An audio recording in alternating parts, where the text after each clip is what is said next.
Welcome to the Fit Affiliate Podcast, where with honesty and transparency, we talk about all things fitness, coaching, and gym ownership, so that you can feel less crazy and frustrated and alone, while you also find more freedom and make more money. And welcome back to another episode of the Fit Affiliate Podcast, joined by the ever cycling Tony. And today Chuck will be walking along during our call, which is always fun. Chuck was actually Hello, gentlemen. It works for podcasts. It works for meetings. Works a little bit for typing, and works dick all fuck all terrible for writing. Yeah. No content will be put out today while you're walking. Well, howdy. Howdy. So this week, a little bit of an interesting topic I thought we would bring up because, again, searching the grams this week, there's a little bit of conversation where everyone's trying to tell gym owners how to make more money. And I know that the Fit Affiliate way is a little bit different. We talk about upserving clients while at the same time helping owners with their fourth freedom of finance money. So I thought we could talk about today how some gyms could upserve their members better whilst increasing their revenue rather than just some of the stock standard things that people throw at you. Oh, good. Just throw me right back to the Wolves on this one. Perfect. It's my favorite activity each week, Tony. Well, I do enjoy it. So, I guess let's talk about what everybody else is talking about, right? Which is the upselling conversation. There's two, in fact, problems that exist across the board in the affiliate model. Affiliates don't make enough money on average, and it's not for a lack of creativity. So the second problem being that typically their clients don't purchase more things. So the upselling conversation is relatively low-hanging fruit. It's very obvious, right? There's no shortage of things you could sell them because there's no shortage of things that they need, nutrition, accountability, blah, blah, blah, blah. The question is, what are they going to buy? And I think that the conversation and the frustration comes from the fact that like gym owners are pretty good at coming up with a new idea, pretty bad at getting people to buy that idea. And that becomes the first big part of the conversation, I think. And that's the key breakdown. And so if the conversation is formed from a necessity of the gym needs to make more money, then we could talk about that. But if the conversation comes from the extension of the gym would just like to do more things, we could also do that. But I think the big problem that exists in most gyms, they're already doing too much in exchange for too little. Right? So that's the first big problem. Mm-hmm. What specific? Because there can be the feeling of like, okay, I've got these people in there paying, $150, $200 a month. I need to give them value for that. And it's throwing everything at them in the sense of value, but you're devaluing. And I know we've talked about this in another call about what we do as owners. So that can be a challenge. As fate would have it, as it often does with these things, and I swear that they're scripted and prompted, but they're not. This was an entire blog post that I wrote yesterday. But pricing is always the hot button for all of our posts, right? But every time we write anything Instagram related, obviously we check some degree of the traffic and the engagement. And like clockwork, without fail, if I make something price related as a post, it will get shared to the heavens. It gets commented on, tagged on, liked on, etc. But when I make a post about something like, I don't know, knowing your why or understanding why you're in business or having an idea of what your foundation is, crickets. And this is a big problem because everybody's distracted by the what, which is the price conversation. And they don't want to have the right conversation, which is the foundation conversation, which is why you're in business. So in that blog post, which I suppose maybe at some point we'll figure out how to link these here, but you can find them on the website eventually. But the pricing model is broken.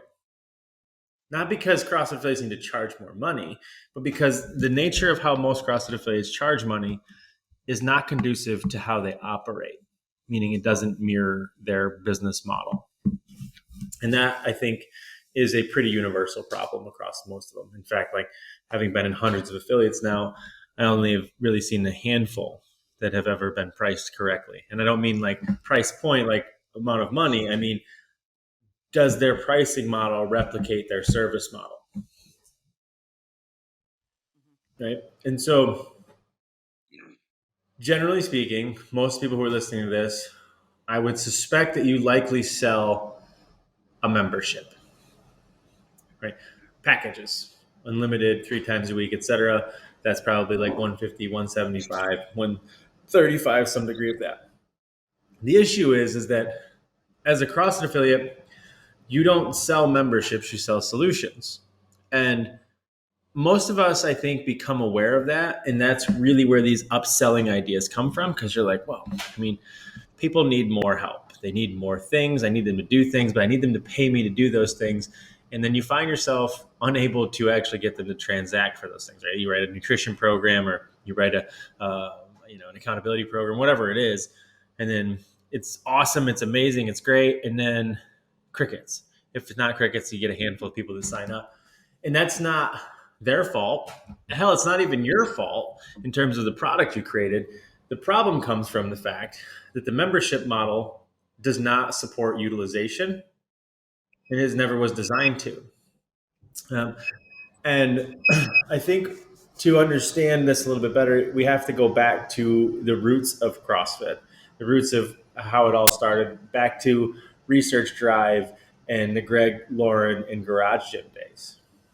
Right? Like, we all know the story that Greg was in a Globo gym. Greg left the Globo gym, and Greg decided that he needed to go into business for himself. He didn't do that because the Globo gym lacked products, and it lacked equipment, it lacked space and showers and saunas and other things. He left the Globo gym because the model was broken, in that they wanted people to pay in full or to sign long-term contracts and not show up. It was an anti-utilization model, because the biggest problem a Globo gym has is not money. It's if everybody showed up at the same time, you'd be screwed, right? So that was very frustrating to Greg, therefore leaving him with no choice but to take his PT clients, not for lack of money, on his own to that gym and do things. Inevitably landing him right dead in the problem that we talked about last week, which is that, oh, I don't have enough time to work with everybody if I'm going to actually solve the world's most vexing problem. We should do groups. But the thing that didn't ever happen in there, that I don't think a lot of people understand, and the key part of that is that when they went from PT to group, there wasn't a change in pricing. It was, hey, you know the thing we do on Tuesdays? Want to do that thing on Tuesdays and Thursdays with a group of people? There was no change there. The solution was the same. The service was the same. The model was the same. The issue arises when 3,000, 4,000, 5,000 affiliates are born overnight and no one knows what to do. So they adopt the most known model, memberships. Right? So they've adopted the Globo Gym membership model, which is an anti-utilization model, which means come here, and in exchange for coming here more often, we will give you a discount. But in exchange for that discount, I need you to sign a long-term contract that says that you're going to stay here. Well, affiliates don't really have contracts. They almost always are avoided them because they're icky and they don't feel good. So what you end up with is affiliates who have this anti-utilization price model with none of the back-end value to the business, which was like the long-term contract. And so instead what you have is just a general happiness that new people signed up. So you're just like, well, I gave you a discount because I'm happy you're here, right? But what you've really entered into, and where the whole thing comes from, and I guess the point of me explaining this whole thing is that now you have given them a discounted membership rate, a discounted class rate, which forces you to figure out how much you can give them in exchange for what they've agreed to pay you, which is inevitably less than what they need, period. And then on top of that, they are aware of that they're paying you less than they're supposed to. So they know that you're willingly giving them less, but they want the most for their money. And so when you come at them later with a nutrition program for an extra $15 a month, they're like, doesn't my unlimited membership give me that? Right? Because now what they've entered into is is a price exchange for I want the most amount for the least amount of money. All you had to do in the beginning was just change the model. Ask them questions, and instead of selling them a membership and a package, you just sold them their solution. That's it. It's all they need to change. And then whatever comes after the fact isn't just a new program or a new idea. It's the thing that they need.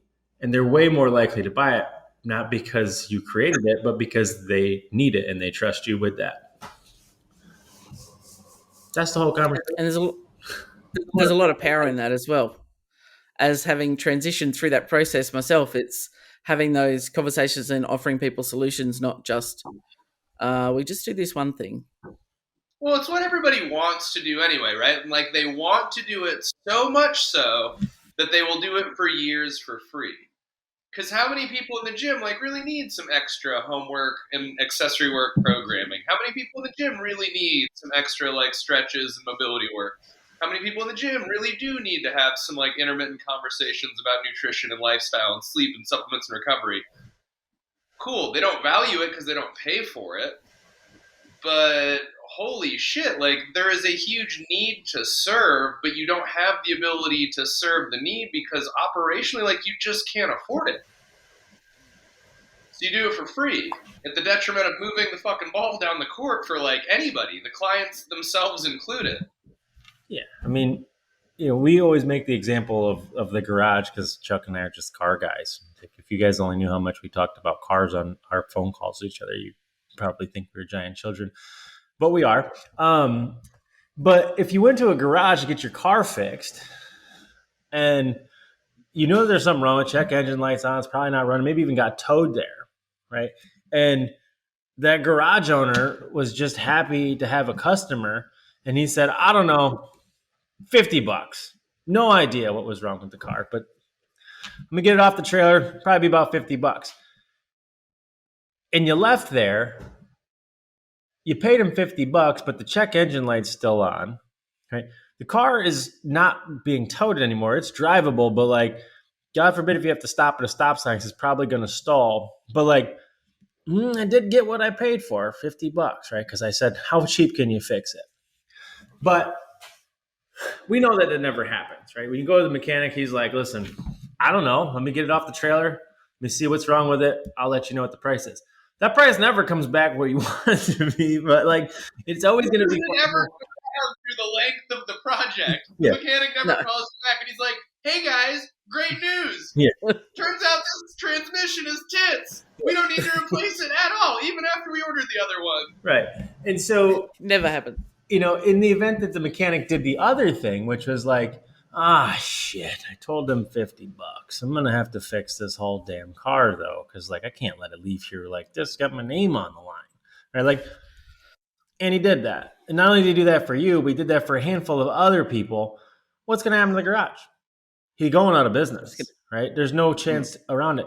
That's what's happening every single day in every single affiliate. You have come up with a mutually agreed upon price because everybody else charges the same price for no idea why they even charge that price. And now everybody's trying to figure out like, what can I do in exchange for $150?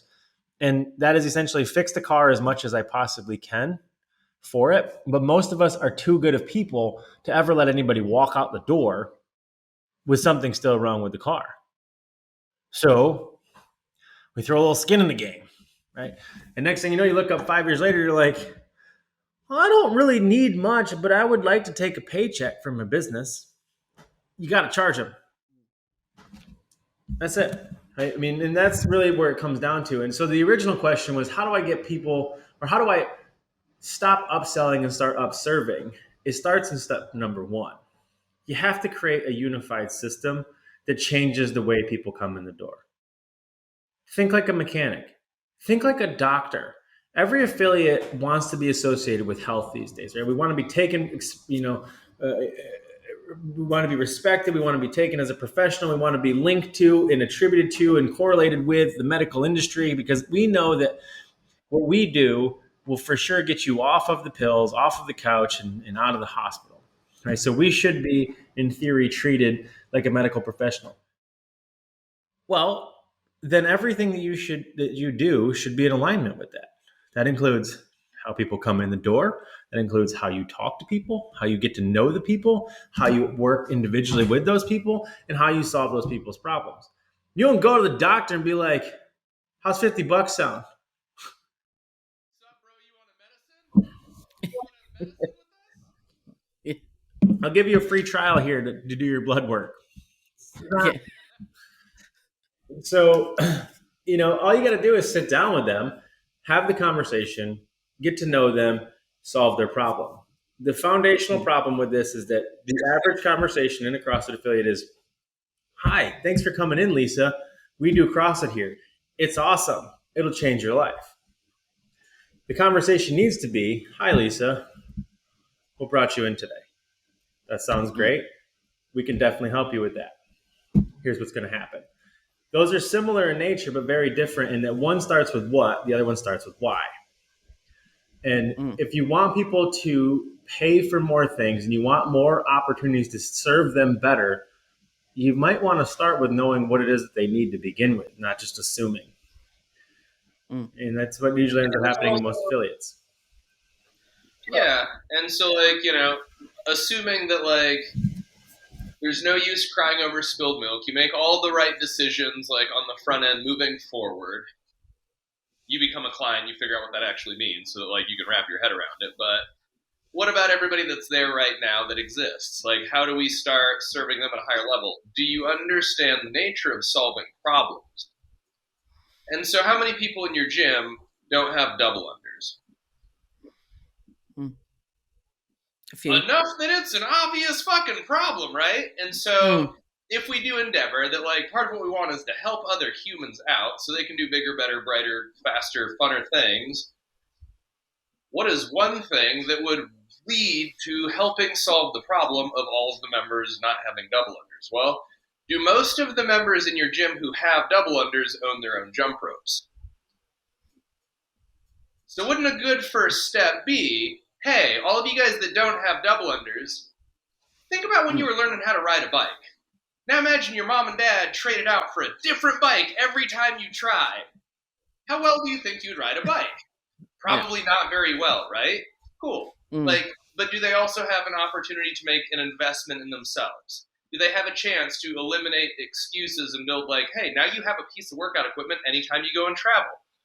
So we've started to change their identity. We've changed their lifestyle. We've started to bridge ourselves out of the gym into their lives. And they got to transact and do a thing that makes money. And so it's being able to look at the problems that exist in the gym for the clients and what are ways that we can solve those problems that don't create any more problems, but only more solutions at a disproportionate rate.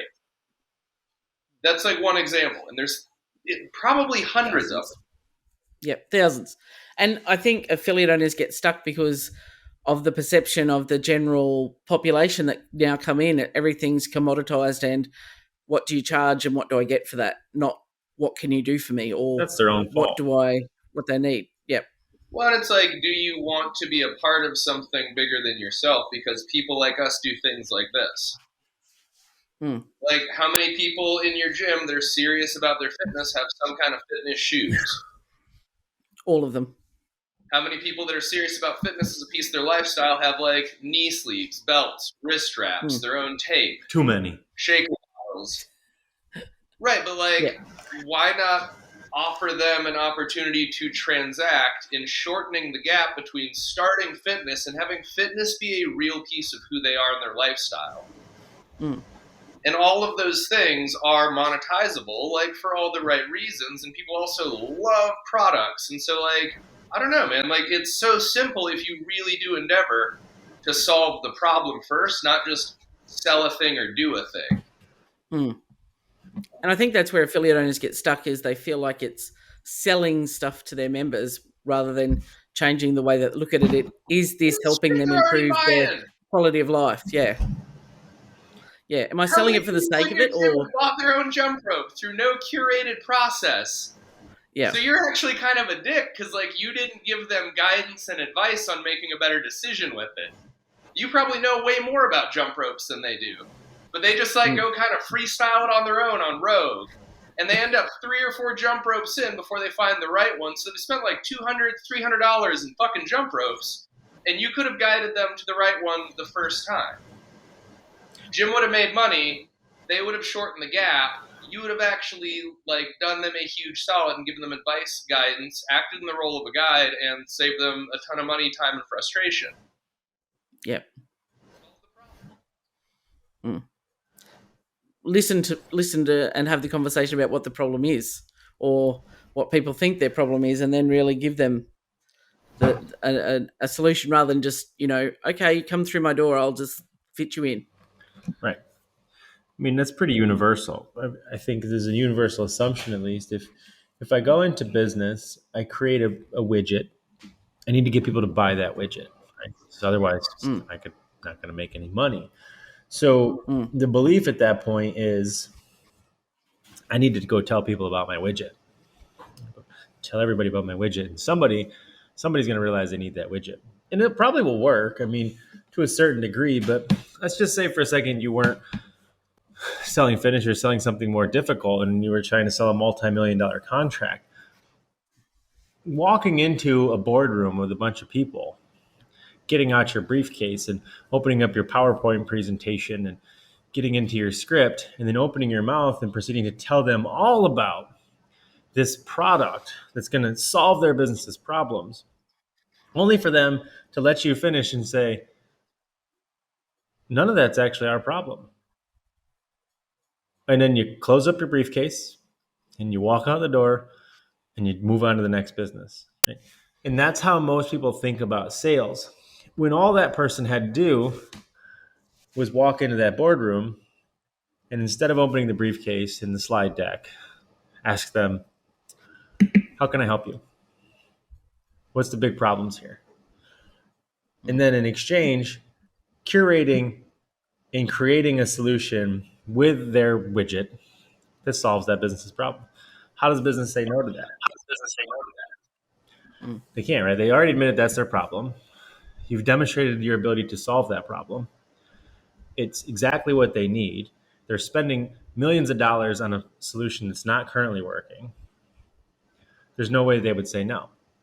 The same thing happens every single day in the gym. The difference is that instead of asking people what the problem is, they open their mouth and tell them what their solution is.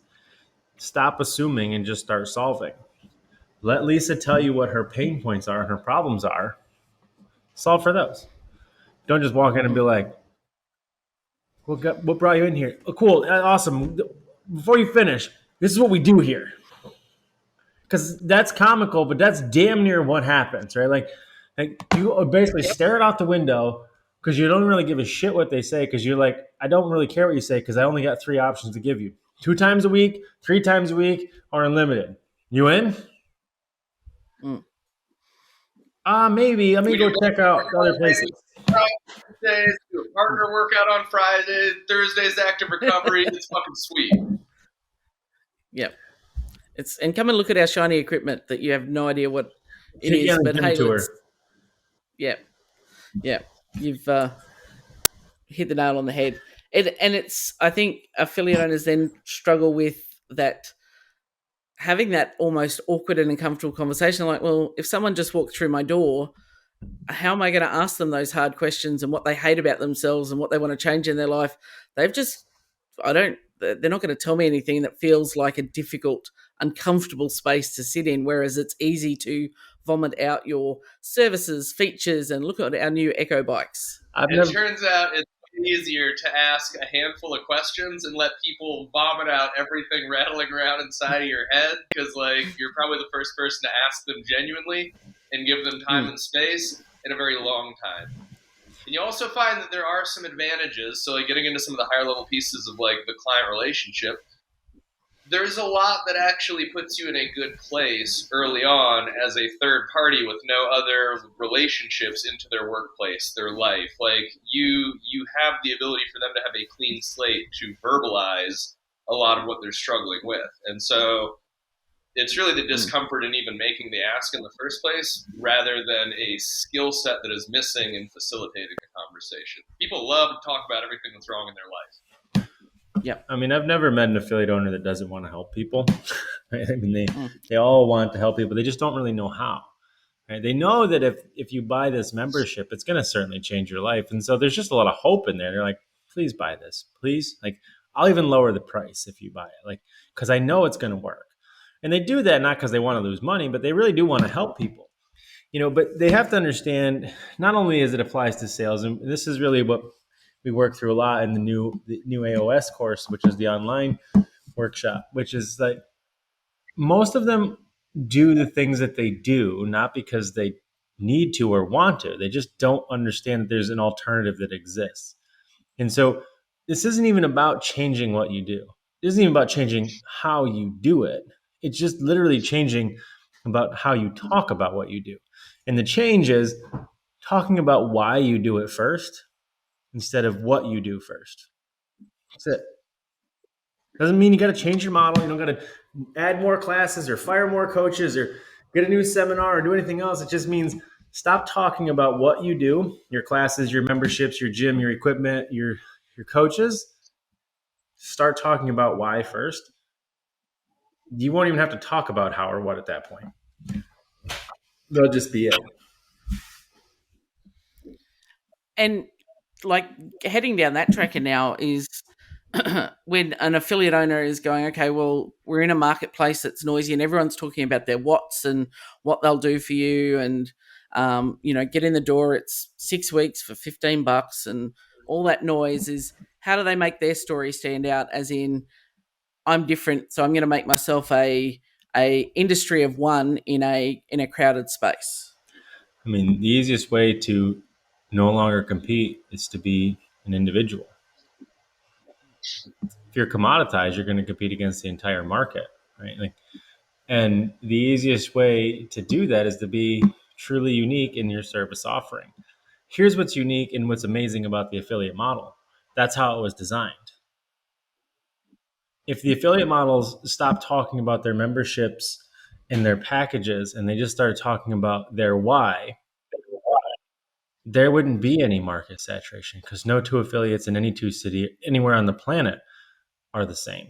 Like that would allow someone like you to make a choice for their future based on how the gym feels to them. Do they align with it? Does it vibrate with them? Does it jive with them? Versus, can I afford it? Right? Or what's the most I can get? And so most of the gyms already are in an industry of one. They do things truly unique. I mean, the what is relatively the same, constantly very high intensity functional movement, but like the way in which that what is done is always very universally different. The coaches are different, the classes are different, but what's really truly different is the people. And those people, those communities, those classes are full of people who aren't there just because of CrossFit. There's something about your tribe that's potentially unspoken that they just vibe with and they're like, these are my people.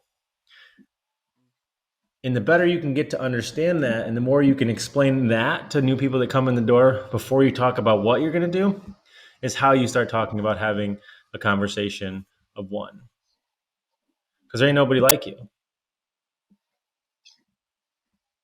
But what's are commoditized. So you want to start talking about fitness. Shit, you're not even going to be competing with like the CrossFit gym, but like now I got to talk about like why I'm better than Orange Theory, which is a stupid conversation to have in the first place, right? Or like why I'm better than the new version of functional fitness that's happening in the new Globo gym. Like that's just dumb. Right? Like if we just instead got to know your why and why you want to be here, what I do doesn't matter. The only thing that matters is that I'm going to solve your problem.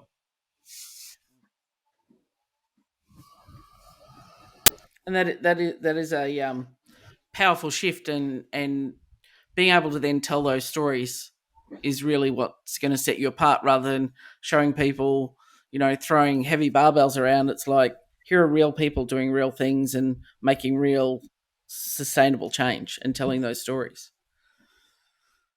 Yeah, so you can engage in so assuming that you do things differently enough and recognize like what you do differently enough and you can articulate it, sharing client stories can go, can work towards that, or it can just end up being a piece that ends up being neutral and isn't super helpful, right? Like everybody that sticks it out in a CrossFit gym gets stronger, gets faster, gets fitter, and life gets better.